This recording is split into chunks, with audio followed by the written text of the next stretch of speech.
A nossa enquete de hoje foi sobre essa ausência do Arrascaeta. Você estava lá no Ninho do Urubu, né? Rapaz. Você pôde acompanhar de perto. Não sei se você acha o Fluminense favorito para essa decisão. Mas você acha que com a ausência do Arrascaeta, o Fluminense se torna ainda mais favorito? Ou se torna favorito se não houvesse um favoritismo do seu ponto de vista? No atual esquema do Vitor Pereira, com 3 zagueiros, você ter o Arrasca ou o Everton Ribeiro supre.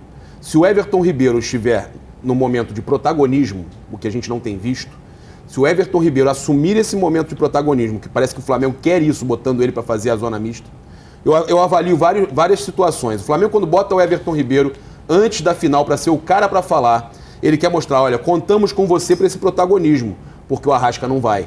O Flamengo sem o Arrasca, se já tinha um favoritismo do Fluminense pela questão física, que o próprio Mário Monteiro já falou aí, que o Flamengo não está nem 30% ainda do físico que tem que chegar. Se o Flamengo já tem um problema físico com relação ao Fluminense e também técnico, porque o Diniz já conseguiu colocar o time para jogar da forma que ele quer, o Flamengo sem o Arrasca, então, fica pior ainda. O Flamengo... É isso aí. O Flamengo hoje não é favorito, mas tem uma questão no Fla-Flu. 95, o Flamengo era o favorito. O Fluminense foi campeão com o gol de barriga do Renato. Sim. Quantos Fla-Flus decisivos... Nos últimos, eu falei que o primeiro que o Fluminense como favorito, esse último que a gente ganhou, vocês eram favoritos no jogo também. Os 4 últimos Fla-Flus, o Flamengo ganhou 3 de final, o Fluminense ganhou 1. E esse último agora, que perdemos, o Flamengo era favorito. Sim. E o Fluminense levou. Então, Fla-Flu não tem essa. Às vezes o favorito perde. É normal, né? Então... Eu acho que o Arrascaeta faz muita falta, mas é o que eu falei, o Everton Ribeiro, Amêndola, tem que assumir esse papel de protagonismo e eu acho que o Flamengo está criando essa atmosfera para isso acontecer e levando esse Carioca com uma certa importância, né? Eu acho que dos últimos anos, o mais importante para o Flamengo, que o Flamengo vem de um momento de 2 títulos importantíssimos pelo caminho. E depois, ele ganhou 2 títulos importantíssimos e na sequência o Flamengo, são 5, né?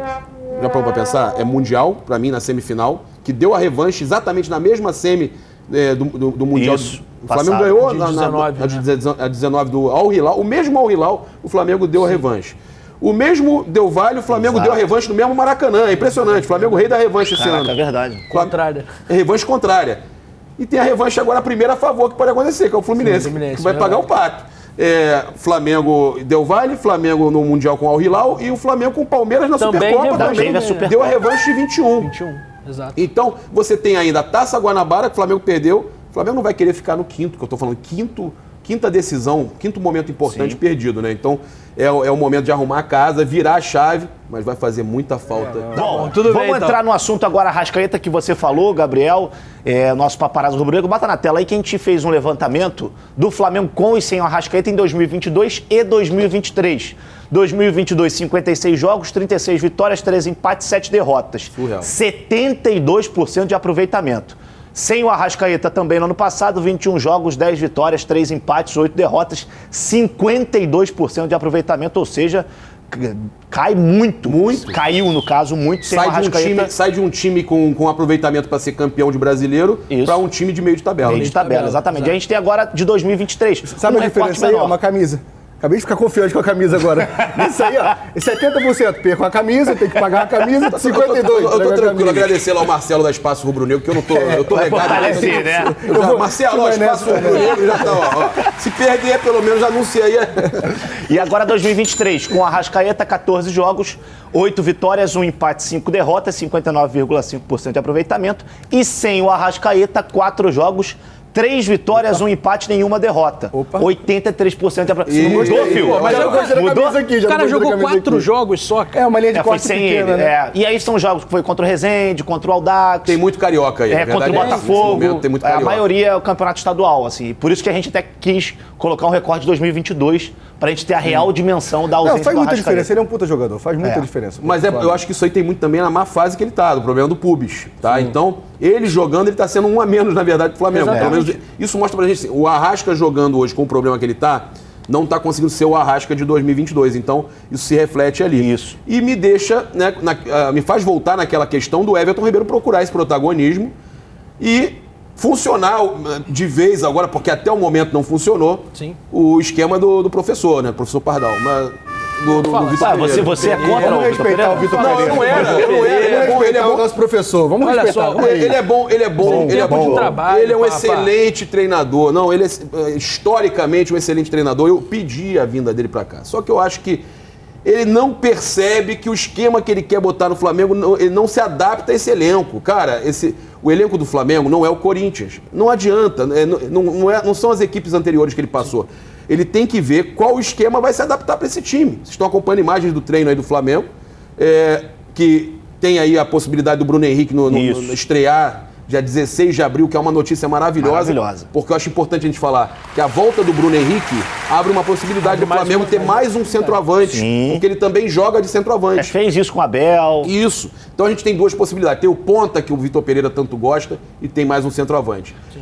E ali no meio, eu também acho que... Eu até perguntei pro Everton Ribeiro Souza da importância do Matheus França e do Matheus Gonçalves chegando com personalidade. Sim. Porque o Flamengo ganha opções. E o Flamengo nunca teve tantas opções na meia como agora.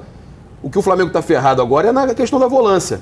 Ali os volantes do Flamengo perdeu o João Gomes. Que até pouco tempo era tranquilo. Não, mas o Flamengo perdeu o Hugo Moura, Vinição, que está arrebentando lá na Espanha. O Flamengo perdeu o João Gomes, titular absoluto. O Pulgar machucado. Sim. O Flamengo perdeu, eu falei do Hugo Moura já no Atlético Paranaense. O Flamengo, o Diego Ribas aposentou e teve mais um. Tem mais um. O Ilharão. O Ilharão. Então o Flamengo ele se desfez de muitos volantes. Se a pessoa gosta ou não do Arão, do Diego, mas se desfez de muitos e não repôs. E agora tá sem possibilidade, né? E na base você tem o Vitor Hugo. Tem, mas o Vitor Hugo é mais meia. Sim. Então você tem o Igor Jesus, tem que dar espaço para esse garoto. Bom de bola. Bom de bola. Eu acho que o Flamengo hoje sofre ali no setor de volante, agora, de cabeça de área. Mas na meia, para perceber como o Flamengo agora tem opção. O Flamengo não tem que se preocupar tanto com a questão da meia agora, o que era preocupação meses atrás. Matheus Gonçalves, Matheus França, Everton Ribeiro, Arrascaeta, o próprio Gerson joga avançado. Sim. O Cebolinha eu não acho que ele seja ali, mas de qualquer forma, faz também. Olha, todos eles brigando por uma posição, Flávio. Todos brigando por uma posição. Porque com 3 zagueiros, né, você acaba que só tem... Ele gosta de usar 2 alas, você só tem uma posição ali. Se você mantiver o Gabigol e o Pedro, sim, você só tem um ali. Então, a falta do Arrascaeta talvez não seja tão grave, né, se ele souber fazer isso. Mas eu ainda acho que o esquema dele não está funcionando. O nosso Gustavo Castilho, ele acabou de nos lembrar aqui que o Rogério Ceni foi chamado de burro, mas conseguiu dar a volta por cima.